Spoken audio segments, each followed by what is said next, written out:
I put such value in the roles I've played. But if you know, at least from the Anishinaabe language and all these sorts of concepts, you know that our concept is less about the doing and more about the being.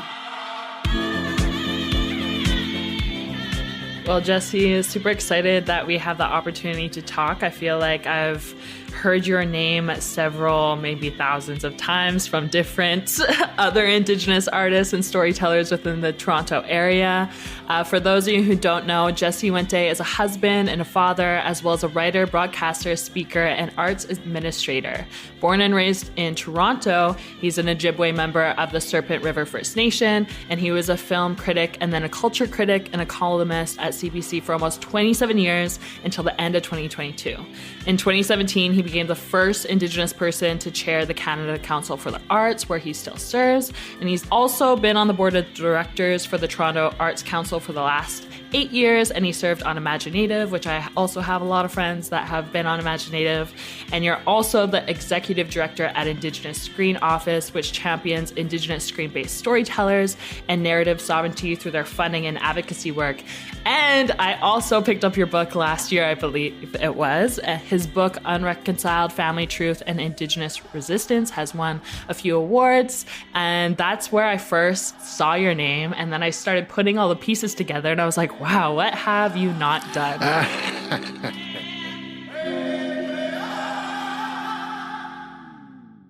Yeah, is there anything that I didn't touch on in the introduction that you wanted to speak about? No, I mean, I think that is all true. I mean, there's maybe some updates. I mean, I'm no longer the executive director of the Screen Office. I stepped down at the end of the year. But other than that, that's it. When you read it like that, Shayla, it's even more exhausting than of having lived it. I mean, as I was looking through it, I was like, should I leave something out? But they're all so like different. And I mean, you've probably had several different experiences in each. So you just want to bring them to life and give credit to all the work that you've done and continue to do within Toronto and the surrounding areas. And I just want to know, like, how are you feeling like for this year? Like, how have you been? I'm feeling good. It's been a long process, similar to what I see with you. You know, you do a lot of things. You try. That's how you build a career and a life. And I'm a big believer in saying yes to a lot of things. Although I'm getting, as I grow older, more used to saying no to preserve myself. But I think when you're young, it's good to say yes to a lot of stuff and like sort stuff out and see what holds your interest and like what's interesting. So yeah, in terms of this year, I'm feeling really good. It's been a transition year for me. It's after you read all those things, it's so interesting. I'm at a point in my life where I'm not doing as many things, and I'm finding that very comforting. Yeah, it's funny that you say you're used to saying yes to so many things. And I think a lot of other Indigenous people can relate to saying yes to so many things, because at one point we didn't have all these opportunities, or our grandparents did, or our ancestors. And so I almost feel like there's this survival mechanism embedded in me. Like, I need to say yes so that I can champion this for the people that couldn't. But at stake is your mental, physical, spiritual health.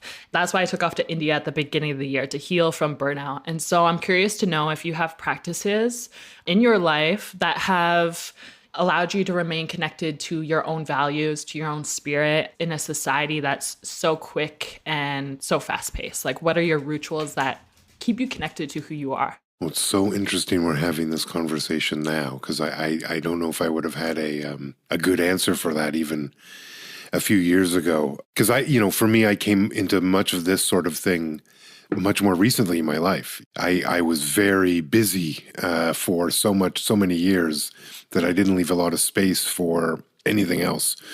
And that sense of burnout, I think I've felt that, I would say, for a very long time, and just kept going and in terms of practices, the most vital one, which was maybe not exactly what you were looking for, is therapy. I do a lot of therapy with an Anishinaabe therapist. So it's a sort of mix of Western traditional therapy and our traditions and ceremony and those sorts of things. That's been life-saving, I would say, for the past, I've been doing that. She recently reminded me, I think we're approaching 100 sessions. So it's, 2.5 years, something like that. So that's also guided me to a meditation. I do meditation pretty much every day, certainly every day before bed. Those, I think, have probably been it. And then spending a lot more time just outside and being a little more active. You named all those careers, and a lot of those require a sitting and in the dark, doing, in enclosed spaces. So just not being inside and sort of being outside and out and about.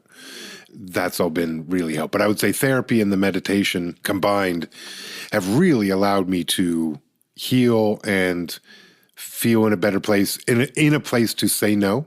I think there's the notion of scarcity where, well, if I say no to this, well, I get another chance to do this, especially in, a fairly small sector like the Canadian art scene or cultural sector, where I think there's already a sense of scarcity. I think of the Indigenous companies I've worked with where, their budgets were less than the salaries of some companies' CEOs. This sort of scarcity is built in. So I think a lot of us take that in. And so we say yes because we imagine. I've sort of done away with that. And maybe that's a privileged thing. Maybe that's an getting older thing. But I also just don't believe that that's true. I think it's actually important. And I wish I'd learned this lesson much earlier, to sort of conserve your energy and really pick what's the most meaningful and focus on that. Yeah, well, isn't it like kind of an interesting reflection that when we believe in scarcity, sometimes that's also at like becoming scarce within our own selves, that burnout feeling, and then constantly going. And we don't recognize that sometimes we really need to return back to therapy or return back to nature so that we can give that much more within these spaces. And so I'm curious to know like how you came to be within these spaces. I mean, oftentimes we see someone's bio and we read all these accomplishments and success, but we don't really know the backstory of like, where did this all start? How did you get into the arts? Was this something that you always wanted to do as a child? I know you speak about it in your book, but I just want to give credit to a bit of your story. Like, what made you want to champion the art so much? Well, I think I probably wanted to be an artist. I think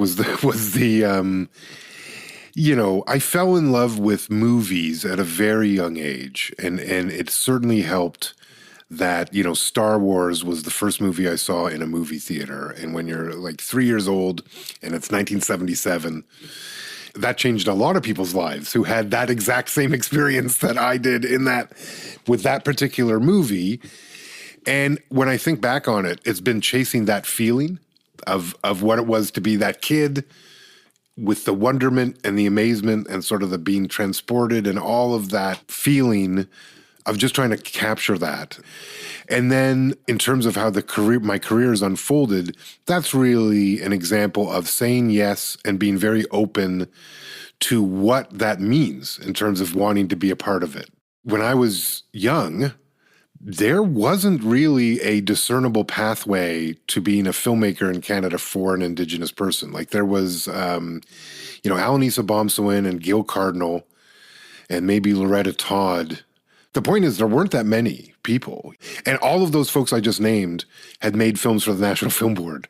They didn't work outside in the larger sector necessarily. They worked in this very sort of enclosed space. So I didn't really know how you would do that. Like I had no connections or idea of how you would get into the film business, no examples.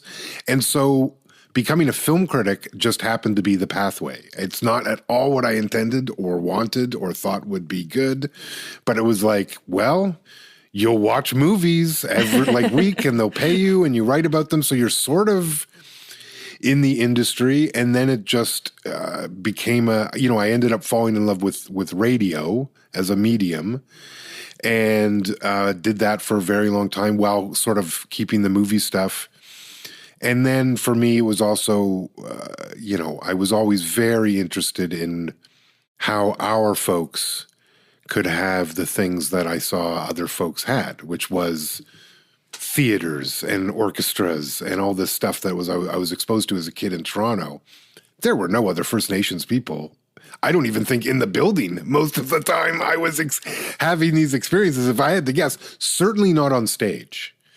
And I got to see the ballet and the symphony and the jazz festival and all these sorts of incredible things. And we were not present. We were not anywhere. And it always really bugged me that the way because I wanted to do that. And so I wanted to be present there. And luckily, you find your community, and mine met a similar people that were also interested in being a part of it, who were a similar stage in their lives, who were starting film festivals and doing all this other work. I met all these people, and they really provided the space or helped me feel that there was space for us. And then we also worked really hard to create our own space. I love that, because like when you speak of not really having as much role models because there wasn't access to Indigenous representation within these spaces, to now wanting to create space where there can be more Indigenous representation within these spaces. It sounds like you made that happen through the people that you met and through the vision that you spoke of to the community of like-minded folks. Would you say that that's how it kind of happened for you? Yeah, I mean, it was a group of us, and all of us were building on stuff that other people had already started. Like, it's all part of a continuum. We're all in the same struggle that has gone back now for generations, and you sort of pick up those things. I grew up in the city. The trips back to my community were, annual, but that was it. I didn't really live in the community. So there was a really struggle of sense of like, well, what is this? If you've read the book, you get a sense that like, when you're a kid and the kids on the playground are beating you up and calling you a dirty Indian, but you don't know any other Indians, then your family, you can go like, what is this? Like, what does this mean? And certainly I think a big part of my journey just as a human was trying to reconcile that with, well, what does that actually mean? Like, what is it to be an Indigenous? What is it? Forget Indigenous, because I don't even think that that's a thing. What is it to be for me, an Anishinaabe man in 2023? You're on your own journey figuring out I think that's what we're all trying to figure out. So for me, that artistic community, meeting other folks who are also on that journey, or some who are more advanced, I met people, these elders who had been doing these same things for so long, you learn. So yeah, I think I found great strength in that, great support. At the same time, I wasn't often surrounded by those people. Those people weren't necessarily present at the places I worked. If you, go back to what you read about my biography, like half of that's employment and half of that's volunteer. And it's when I volunteered, that's when I was with those folks. And when I worked at the CBC or at the film festival or anywhere else, until the Screen Office, I was the only one of us in the room typically. Yeah, and I recognize that through reading your bio, because it did mention that you were the first programmer for Toronto Indigenous Film Festival that was Indigenous.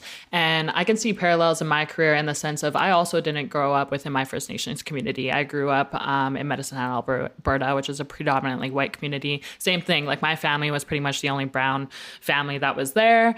And so I often, question my own indigeneity, what it meant to be Red River Métis, what it meant to be Nehiyaw. And so I think we're always questioning ourselves. I'm curious to know, like, because oftentimes you're the only Indigenous voice within those spaces, maybe now it's changing, but like, what were your values in that space, and how did you stay connected to your values within predominantly white spaces?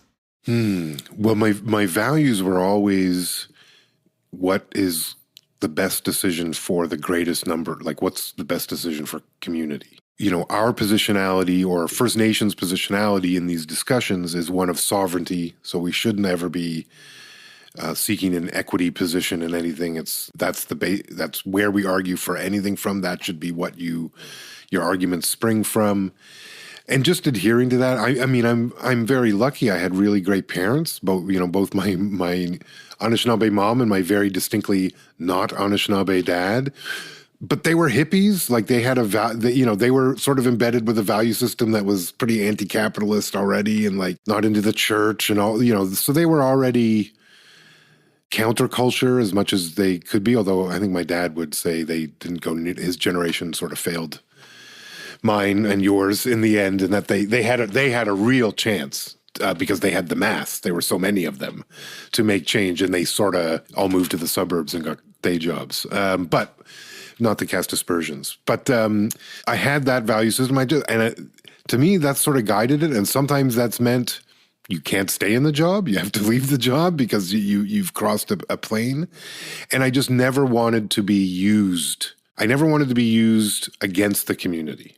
So any moment where I felt I was going to do harm by my presence, then I'm not going to be there. And I found my tolerance level is about 10 years. That's about, if both in terms of CBC and TIFF, and I'm coming up by the time of my end of my term at Canada Council, it'll be just shy of 10 years. I find that seems to be about my limit in any given colonial institution. 10 years is more patience than I think I would even have. You know what? Good. Because I would say, and I reflect about this a lot, I wouldn't want you to have to do that. That's sort of the whole point of what I've been trying to do, is for you to do whatever it is you want to do without the nonsense that people may have had to go through before. If what you want to do is not ever work inside a colonial institution, great. Then don't. And for those of us that's what we want to do, and again, I think I was sort of built to do this work, built to be in both places, if you know what I mean. And we can talk about this. I don't actually believe I'm in both places, but able to work in both places. But that's not to say that is for everyone. And I actually say that would run counter to the whole point of it. The whole point of it is to gain the experience so that we can do it for ourselves. Well, it's kind of like a juggling act, I find, because oftentimes maybe what's at stake for your value system is like money. Like for me, that's been a big lesson, is like, okay, because I come from poverty and I come from a family that was poor, I almost feel like sometimes it's almost like a compromise of your value system because you need to put food on the table. That's the challenging thing that I'm finding, is like, how do we remain connected to these value systems of kinship and right relation and creating a sustainable life, yet we're still living within a colonial society and we still need to make money and put stuff on the table. And so I really respect what you did with, I believe it was in 2017 when you resigned from TIFF because they didn't, support your words when you said that they shouldn't move forward with. Oh, Hostiles, yeah. Hostiles, yeah. God, I haven't even thought of that movie in ages. Well, I was reading it and I was like, wow, like what would I have done in that situation? Because essentially what happened was you provided like this film is deeply racist and this is the type of film that shouldn't be created. And then TIFF went ahead and just approved it anyway, and it was in the Toronto International Film Festival. And then they did a land acknowledgement right before the premiere of the film.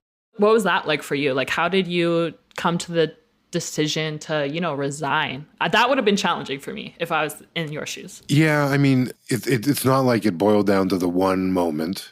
I think that was more the moment where I was like, wow, there's really no going back. And I guess I just felt also that it was crossing the point where people will start to get harmed. Like the community could be harmed, I could be harmed.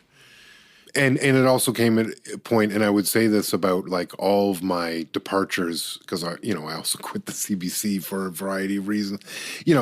I would say by nature of who I am, I tend to plan, even when they seem sudden, I tend to have some plan in terms. It also came when I knew I was going to go write the book. So I didn't have that worry of like scarcity. But I also just think, we have to, I feel very protective of the community. And this is actually something I've worked on in therapy, is to try not to feel so protective, because it's not on us. Like, we can't stop all the harm from happening. True. As much as the Bear Clan in me wants to like chase away all the badness, you can't always get rid of all of it. And I can't own all of it either. But I can own the parts that I do. And so like for me, it was just a matter of, well, if I stay, can I fix this? And at that moment, it didn't feel like I could. And I would also say, when you're seeking to change systems, whether they be institutions or larger systems, you always need, I'll narrow down to just say organizational change. When an organization sort of is in a moment of change or needs to change, some people need to go and some people need to stay. And by that, I mean both in terms of people that are harmful to the institution, but also people who leave because the institution needs to understand how to retain or better care for those folks. In the end, it focused on me building another sort of thing for us. Because I left the TIFF and then was named founding director of the Indigenous Screen Office very soon after, which was not at all actually the intention when I left TIFF. It's just sort of how it worked out. It was one of those moments where I do recognize that sometimes you are where you are meant to be, even when you go, feels bad. But it's like, no, my time at TIFF really had come to an end. I'd done probably as much as I was going to be able to do there. And I was better served doing something else. And I think that has proven true. We now have something that exists. Totally. Yes, they should have been in the budget. So I hope the Prime Minister, who I know you've got a big fan base, Shayla, so I'm hoping that all the folks in power who listen to your show will know that the Screen Office should have been in the most recent budget. But it's an agency that exists that just didn't, and I think is there to serve our community in a way that we've just needed for so long. And I do think it'll be transformational in the long term. And I wouldn't have done that if I'd stayed at TIFF. So those things all tend to work out in the end. Exactly. And it's also practicing, I believe, like non-attachment to the roles that we're playing within society. Now that you've been the executive director of Indigenous Screen Office and you've gone through CBC Radio, you've gone through TIFF, with all your experience, do you feel like the industry is shifting to be inclusive to Indigenous voices? Do you find, like you just mentioned, they should have been more funding? How do you feel about things right now?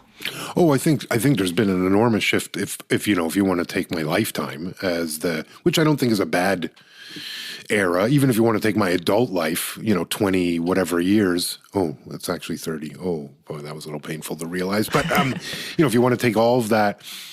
Tremendous change. This is one of the great benefits of being a friend of Anishinaabe Bomswin. She's in her 90s, and she's always there to say, look at how much has changed, right? And she's a great one because it's like, yeah, you're right, Anishinaabe. You have seen so much change in your life. I get it. So I think enormous amounts have changed, both in terms of the industry, like the sector, but also I think in terms of the desires of the audience to actually know. I think the biggest change, quite frankly, is more that Canadians have felt the loss. I think recently, especially because, post Truth and Reconciliation Commission, I think just the starkness of the truths told and that are continued to sort of be told since then, sort of all of that unfolding has meant that they feel the absence of that truth in our stories and who we are in a way that they just never have before. And it sort of upsets them in a way that it never, for good and bad, because I don't know if it always benefits us. I think they went, oh, there's a whole separate thing that they've sort of grappling with. So I think that also helps in that there's an audience that's actually trying to seek this out. And I think we've also benefited from, as we always have as communities, because this is why we're in a joint struggle, we've also benefited from the fact that other communities' struggles are always intertwined with our own, right? So if we think of the ongoing struggle for Black liberation, like that's always been very intertwined with First Nation sovereignty or Inuit or Métis sovereignty. So like they're pretty inextricable, and those movements have been undulating together for the last few years. And I think we've benefited, as does they. The Indigenous Screen Office was founded, and soon after we had the Black Screen Office, and we had all of these other communities modeling themselves, just like we may learn from the activism from those communities. So I think all of that has meant enormous change. Could it be better? Of course. Mm-hmm. The funding I talk about is from the government, and they tend to be a little slower to change. So I think it's getting better. I think there's of course, we're experiencing quite a backlash against all of this progress, and we must steel ourselves against those. But I also think the vast majority of people are in tune with this. And I think we're also aided. I'm going to say aided. It's not exactly right. But the dominant systems are also, I think, at this point in pretty clear collapse. So there's also a yearning for something that is not this. And that has both proven positive in terms of people sort of turning to our communities to understand a different understanding of the world. And it's been negative in terms of some people seek answers that are just, we're into flat earth territory. All of that means that our communities are sort of in a better place. Plus, we are healing. I see it in my kids. I see it in my family. I see it when I go home. I see it in the powwows that are in place that didn't used to be in place. Like I see it in the language classes and I see it all over the place, the signs of the healing. And I even see it in how we are able to approach our own traumas, both as a community, as individuals. We're sort of moving through them in a different way at this moment. And I think that's reflective of we've healed and we're still going. And I think that's always been the secret is that almost really creating the space for us to heal, because our power, when we're fully healed again, I think we'll be fine. Part of my message is more like, hey, let's all get together because, there's a big change coming and it would benefit everyone if we sort of understand each other way better, because we're going to be in a place where we're going to have to. So let's get over some of this history stuff. And it's generational. Like, I'm not saying this is 5-10 years even down the road, but I just look at the fact that kids today, Shayla, like, I don't know when you went to school, but I'm going to guess that you probably weren't taught much about like real Canadian history. Mm-mm. Right. But to kids today get a much different flavor. My kids' history is way more interesting. That is the sign, right? That those kids, when they're our age or my age, your age, whatever age, when they're in charge, they're going to be discussing these things from a very different understanding. So if we're healed and that's the understanding, well, then stuff's going to happen. And everyone should sort of be in a place to be able to encounter that, accept that. Yeah. Yeah, no, I love that you bring the focus back to healing, because I think right now we are in the destruction and the dismantling of these old systems and timelines. And I think there's a lot of fear of what's going to be on the other side of the unknown, because we still have yet to create that. And I think often, too, the government is trying to put a lot of policies in place and bills in place to really restrict our movement. Even as Indigenous people online, I don't know if you're familiar with Bill C-10 or Bill C-11, what they're trying to pass to now modify and regulate Canadian content creators. For me, sometimes I get on the side of fear and I'm like, well, what does that mean for our livelihood? What does that mean for even us talking right now? Are we going to have access to community and to each other? Because what happens when we do come together? And I think that's what they're fearful of. And so they're really trying to silence and almost suppress our voices again in almost a modern day sense now. So I love that you focus more on healing, because I almost see it in real time, them trying to enforce the same restrictions that they almost enforced on our ancestors. Yeah, I mean, colonialism doesn't stop, right? It's an ongoing process. It's just renamed and sort of refashioned as things, depending on what's sort of socially acceptable at any sort of given moment. I certainly have familiarity with those bills. Less C-10, C-11, the Screen Office advocated very much for a different sort of form of inclusion or representation of Indigenous people within that bill. I think we were always a little uncomfortable with some of the additional stuff around content creator or so-called content creators. I don't like that word. I like, whatever. I don't think, whatever. I don't love the terminology, but I'm not here to argue English over that stuff. But, I think you ultimately need to update the Broadcasting Act. But I think you always have to do these things, especially in the Canadian media landscape. Like, the goal should be innovation, because the challenge that the Canadian media landscape has is one of antiquity. It's based on a very old model that has not been updated. That's part of why you need to update the Broadcasting Act. But while you do that, and while you sort of urge legacy media to maybe rethink some things and consider doing new things, you also have to let new stuff grow. I think the ISO, we did always express concern about, because Indigenous people, of course, who have been locked out of the system for so many years, effectively, naturally started doing stuff on their own. And so, like, the last thing you want to do is pass a bill that says, no, you can't do that. And I've never been as interested as some of my colleagues from other sort of areas of the sector around, like, messing with the algorithm. My position was always, ultimately, we should tax the hell out of these enormous global corporations, because I think the great resource extraction project of colonialism now is not one of natural resources, it's one of data. And humans. And, it's interesting, in Canada, they know every drop of oil that's pulled from the ground in Canada, because we have regulation over it. We have no idea about the data that these huge global companies, most of whom have, are market capitalizations that outstrip most countries' GDPs. We don't know exactly all the data they are collecting, what they do with it, how they're going to monetize it. I suspect they don't fully know how they monetize it, except most of it is the source of their product. If you think of Google or Facebook or Twitter, what is their product? It's us and our activity on those platforms. So everything we do is worth money to those corporations. And so what benefit do Canadians get from engaging in those platforms?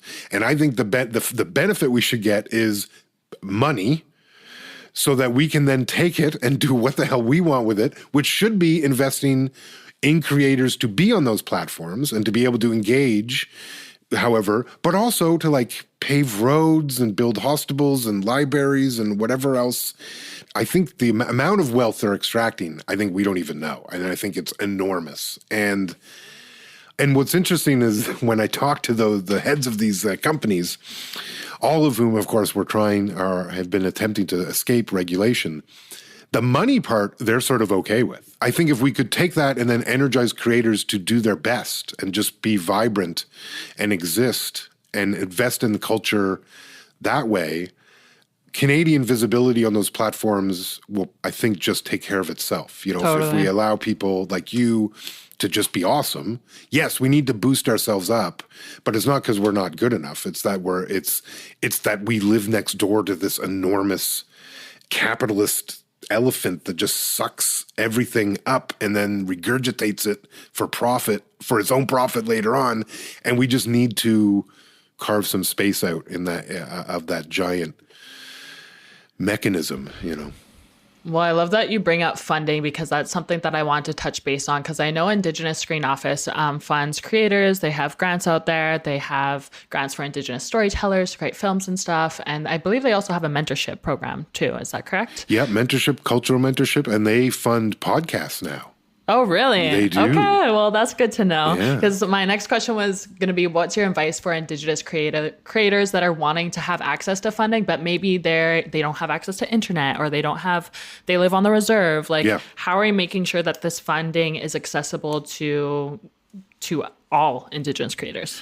Yeah, it's a great question and a big challenge, as you know. So, the Screen Office, obviously a lot of it exists online because that's the way of the world, but there's also phone numbers and ways to get hold of. The thing with the Screen Office, the thing with arts funders in general, the secret sauce to all of them, all those people are there to give money away. That is their job. So, just phone. They'll help you guide through the process. There's a variety of ways that it can be done. Yeah, so that shouldn't be a barrier.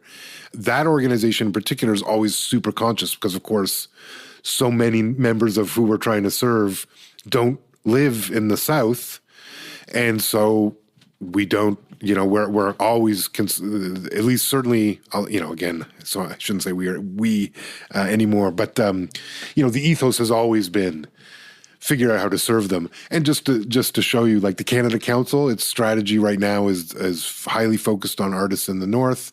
It's done several trips now, physical trips, and it's always figuring out how better to serve. Not always. Now it is trying to figure out how better to serve exactly those communities. But it's a struggle. It's why I also advocate that we need universal access. I honestly think that internet should probably just be a public utility. And I know no one really wants the government running anything else, but they don't have to run it. They just have to fund it. Bell could still run it. It just would mean that they would be required to make sure everyone has it. Because I think at this point, you're not really part of the discussion if you can't have access. And by access, I mean stable, high-speed internet connection.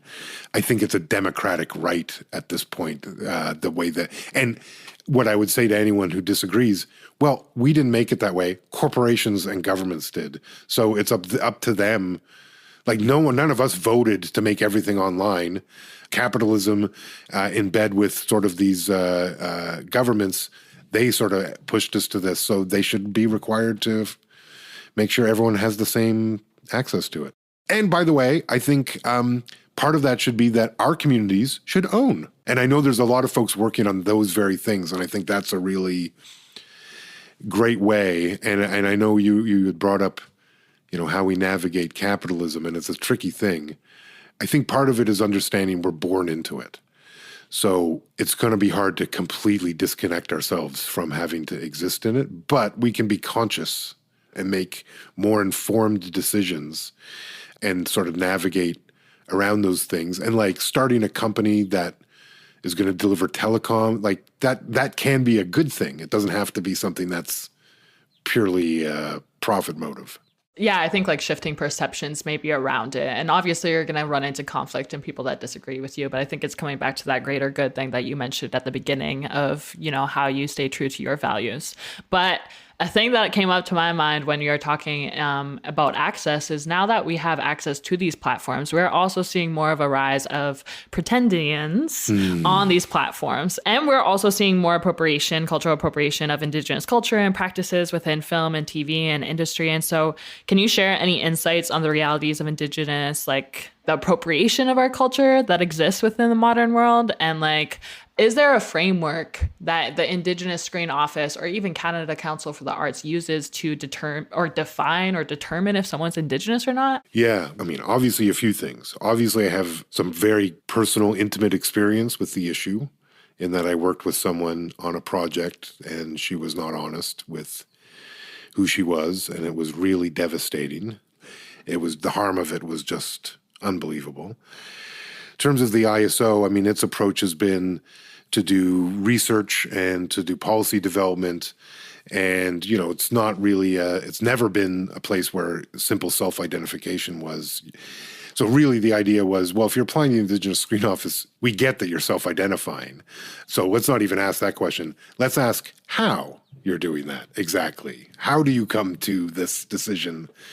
And in framing it those ways, I'm being not exactly precise in my language in terms of there is a whole process you can go at the ISO and website and look at it in terms of the process of how that's determined. But it's basically framed with, well, how do you do that? Canada Council is a bit different. It's still evolving its policy, but I think the same idea sort of applies. It's like, well, how? When you ask how, well, there's a variety of answers that you can get. Key is that the person receiving those answers should know how to interpret and understand them, because part of the issue is there is a variety of answers to that question. It's a very nuanced question. I think it's nuanced to folks not from our communities. In our communities, I think, yeah, there's still nuance, but it's a little more clearer in terms of like what's going on. Because I think some of the answers to that how question are, perfectly valid and yes, and may mean that, you're not what they would call in Canada status or enrolled or whatever, however you would want to put it. Because there's very valid reasons why that is true. It doesn't have anything to do with who's Indigenous or not, really. But there's also answers you give to the how question that are not so great. And again, I have a very experience asking someone this question and getting an answer that was not great. And so I think the challenge from a organizational standpoint is, to be quite honest, is just the discomfort that so many of our own community have with these discussions. Yeah. And you're in this workplace and you have to do this, and it can get uncomfortable very quickly. But I also think that for some of our community, they are actually very prepared. So it's sort of finding the right mix of folks and setting up the process so that we can have these frank conversations. I think the good thing that fell out of the situation I was involved in and everything was that it has required that we have these conversations. The generation sort of that I came up with had really fought very hard for self-ID. And, it was very interesting in talking with some of those folks in more recent times. Because at the time, Shayla, the desire was really to find people. And I might even include myself. Again, I have the stupid card. My community knows who I am. Like, I have none of the the sort of things that might make one uncomfortable in claiming this identity. I don't even say that I claim. It's so funny.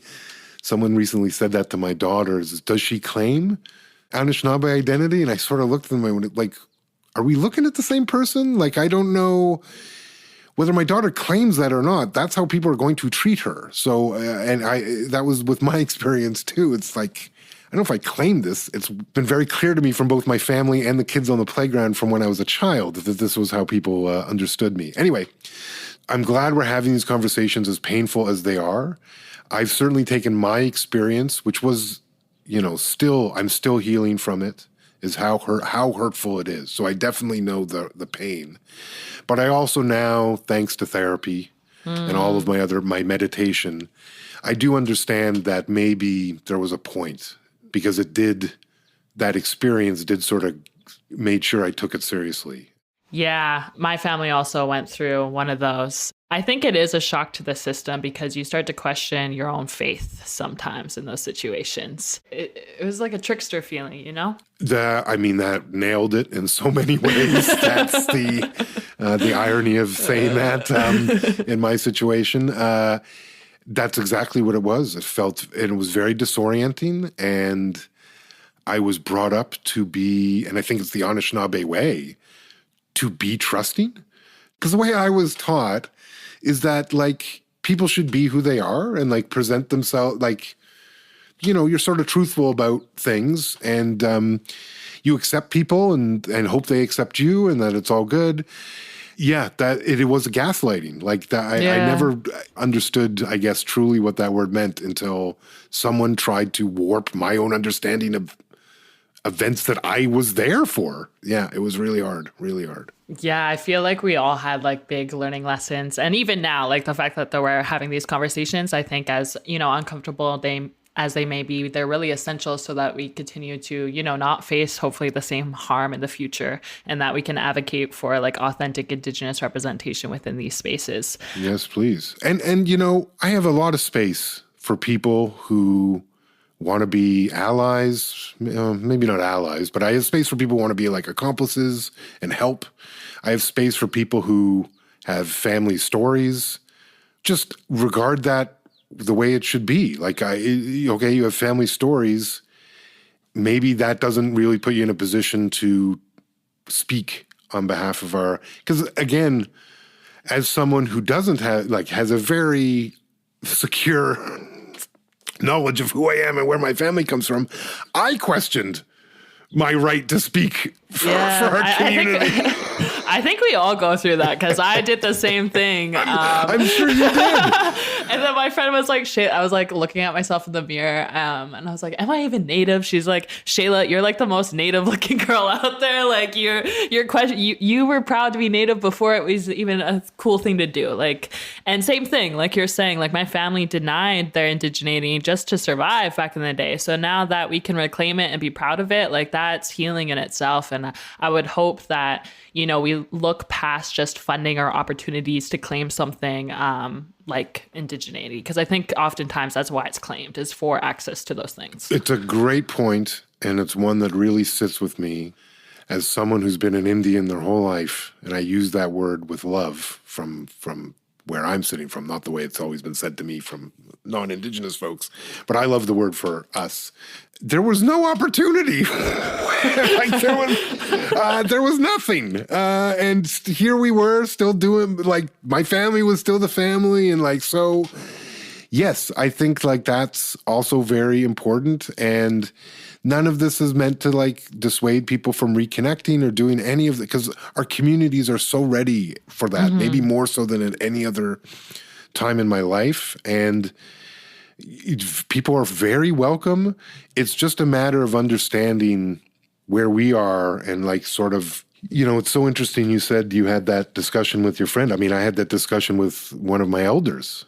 What he said was, listen, you spend a lot of time worrying about how to be Anishinaabe. I think you should stop because you're really Anishinaabe. And like he was just like, whatever your imagination of being Anishinaabe is, that's not it. As your friend said, it's what you see in the mirror. The things you're doing now, how you exist in this world, that's what it is.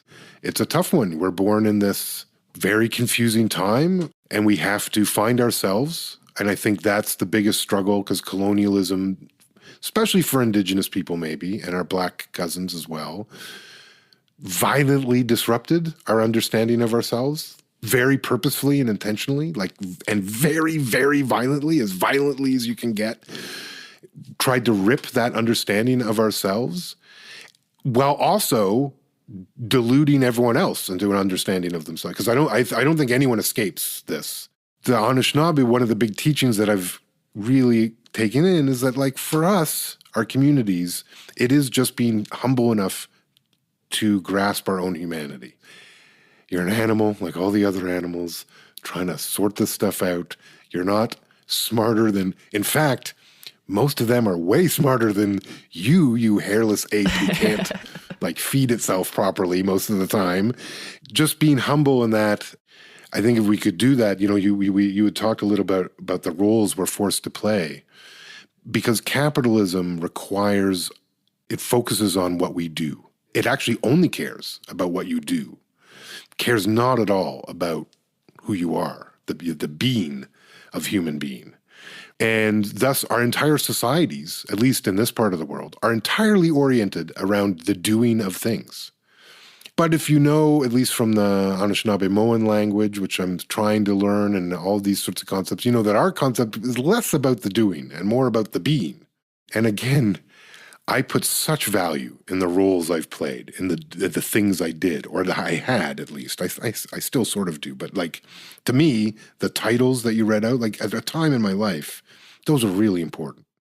Now, those are the things I did. They're not who I am. The husband, father, that's getting closer to who I am. And I think if we were able to ever truly get back to that place where we could, and I think this is actually the secret of decolonization and all this stuff, is like the way we would have lived was to live in the being.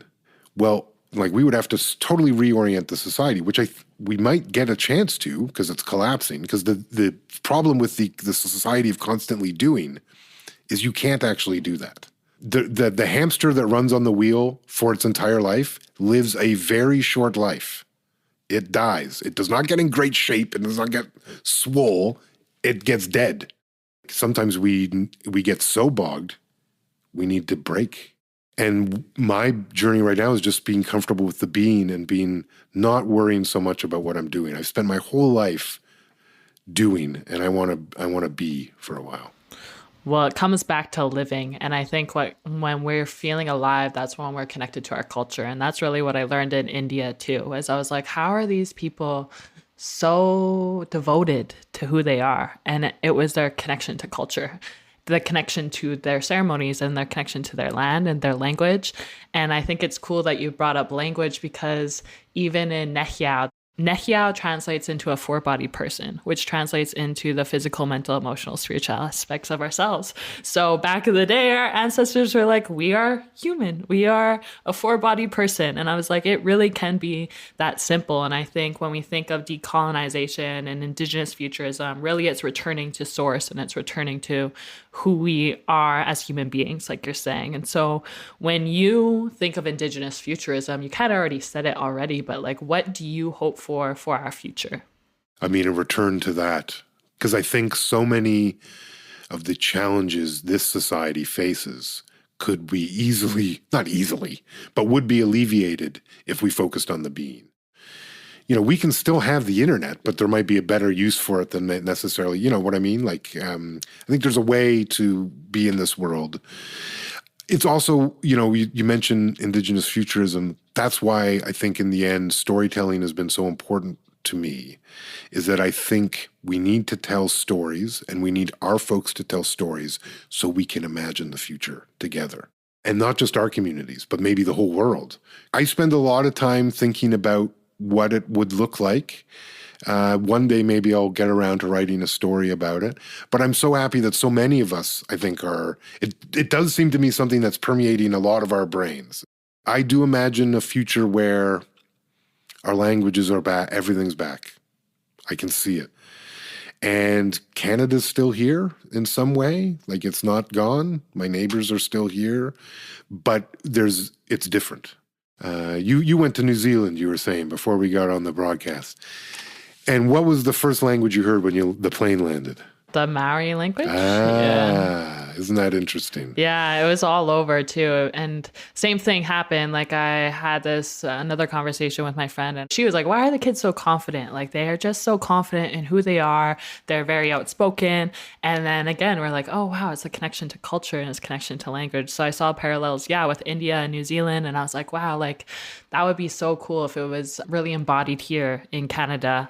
Well, what's interesting is I've been traveling in the north for a while.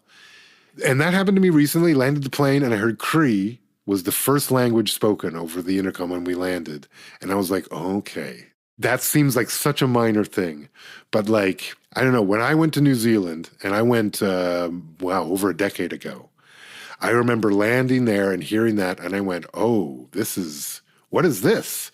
And then I happened to go there during an election. And so I turned on the TV. First, there was 4 Maori language TV channels. I don't know if there's even more now, but at the time there was, 4 of them. There was a debate. I watched the whole debate, Shayla, in Maori of just Maori politicians. And it's not a perfect place, but I think it sets some examples in terms of what we could envision actually living in right relations. Because again, my ancestors thought that was possible. Well, you are seeing more signs even in Alberta and like Blackfoot or in other languages too. So I think it is happening slowly but surely. And so I think as we continue advocating for it and coming together, then hopefully we see more of that within our future.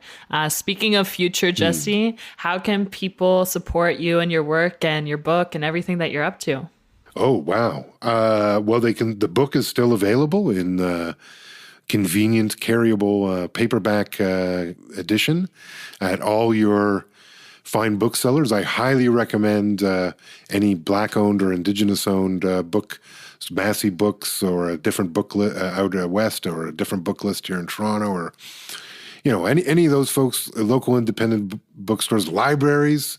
That's probably the best support. I'm working on the next book now, which I guess technically I'm not supposed to say, but it's a kid's book, will be the next one that comes out. And then I'm sort of working on a bunch of other stuff. So yeah, that's really probably the best way. And mostly what I would say is I hope people should support you and support everything you're doing, because I think it's just so inspiring. And it's really gratifying, Shayla, because when I was coming up, it was my dream that there would be people like you, that I would be a guest on all of these Indigenous shows hosted by all these great. That wasn't real. Like when I was in my 20s, it's real now. And so I want to thank you for the work you're doing and having me on your show, and just say it is a great inspiration for me to see folks like you doing your thing. So keep doing it, and thank you so much. Miigwech, miigwech, miigwech, chi miigwech. Oh, thank you so much, Jesse. And speaking of inspiration, because it's the Matriarch Movement podcast, I have one more question for you. Yeah. Who are matriarchs that you're inspired by? Oh my goodness, what a list. Obviously my mom, Alanisa Bomswin, who again I've known for 30 years and is a dear friend and my idol and my hero and my mentor. Yvette Nolan, the playwright, has always been a dear friend and an incredible inspiration. Carrie Swanson, who now runs the Indigenous Screen Office, I think is, the future of arts leadership in this country is sort of with her. Oh boy, who else? Darlene Naponce and Indigenous women have always been really important to me. My mom, that's obviously my mom and my grandmother. And I was very much raised by matriarchs. For me, that's who I've surrounded myself with. I will continue to do that. And so, yeah, boy, it's a long list. Like literally my entire life is just filled with these incredible women who've supported me. That's just the beginning of the list. Sorry, whoever I forgot. And again, thank you so much. I really appreciate it. Thank you so much, Jesse, for sharing that list. I know my list is pretty extensive too. It's so great when we have such great aunties. It's so good to have a long list of aunties.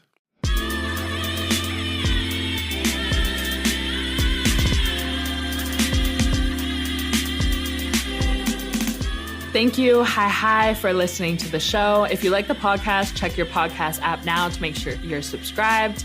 I'm Shayla Oulette Stonechild. You can find me along with more info on Matriarch Movement on Instagram at Shayla0H. And my podcast producer is Kattie Laur, and I'll talk to you again soon.